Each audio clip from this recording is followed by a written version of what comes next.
आज की कहानी का शीर्षक है कठपुतली बोली। कठपुतली का अर्थ है एक गुड़िया जैसी आकृति जिसे किसी व्यक्ति द्वारा नियंत्रित किया जाता है ताकि वह अपने आप चलती हुई प्रतीत होती है। कठपुतली के माध्यम से बच्चों में कल्पना शक्ति, रचनात्मकता, अवलोकन कुशलताओं को विकसित करने में सहायता मिलती है। इस पाठ में सोनल एक लड़का है जिसे कठपुतली द्वारा असाधारण बनने के लिए मेहनत करने की सीख, माता पिता का कहना मानना, उनका दिल न दुखाना, सबसे दुआएं पाना, पढ़ लिख कर आगे बढ़ना जैसी सीख मिलती है। सोनाल का मन कोमल है। वह बेसहारा लोगों के लिए कुछ करना चाहता है। मात्र 15 वर्ष की उम्र में ही उसने अपने को गंभीर बना लिया। हर पल वह कुछ नेक काम करने की सोचता, परंतु वह क्या करे, यह निर्णय कर पाना उसके लिए आज मुश्किल हो रहा था। कुछ न कर पाने की असमर्थता ने उसे कचोटना शुरू कर दिया था। असमर्थता मतलब नहीं कर पाना। एक दिन वह आकाश की ओर देखकर सोच रहा था। उसकी दीदी सुमन ने उसका ध्यान भंग किया। क्या कर रहे हो सोनू? सुमन प्यार से सोनाल को सोनू ही कहती। अभी तुम छोटे हो, केवल पढ़ाई की तरफ ध्यान दो, सुमन ने हर रोज की तरह समझाया और उसे छत से नीचे जाने के लिए कहा। तुम चलो, मैं आता हूँ, सोनाल ने कहा। सुमन अपने छोटे भाई के लिए बहुत परेशान रहती है, परंतु वह उसे कैसे समझाए। सोनाल के घर में जिद की थी कि वह तैरना सीखना चाहता है। सुमन ने उसका कहा मानकर माता पिता को मना लिया था। 1 वर्ष में सोनाल तैरने में निपुण हो गया।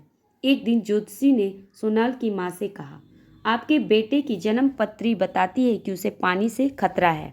आप उसे पानी, बिजली से दूर रखें।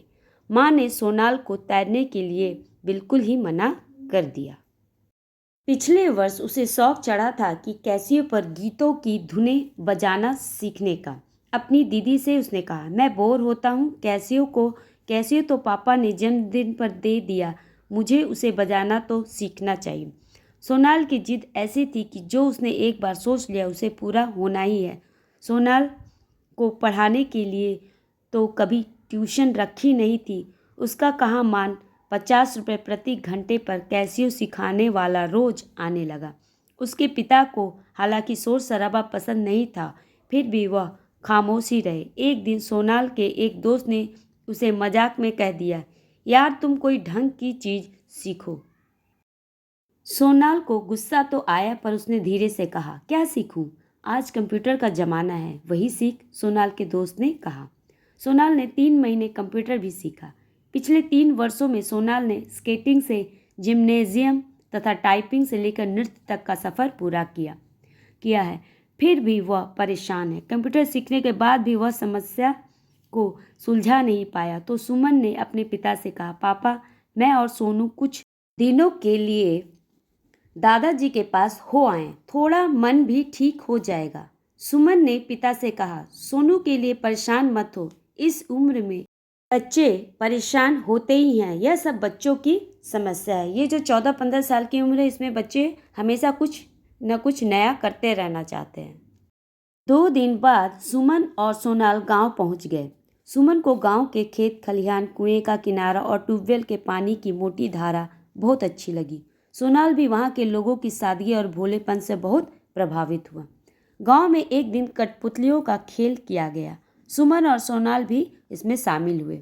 खेल का नाम था छोटे छोटे काम। सोनाल का मन हुआ वह उठ कर चला जाए, उसे तो बहुत बड़े काम करने हैं। वह कुछ और सोचकर वहाँ से उठने का प्रयत्न करता तो उसके दादाजी उसे बाँह पकड़कर बैठा लेते। अंत में उन्होंने अपने साथ जबरदस्ती बैठा लिया और कहा, अच्छा खेल है, तुम्हें अच्छा लगेगा।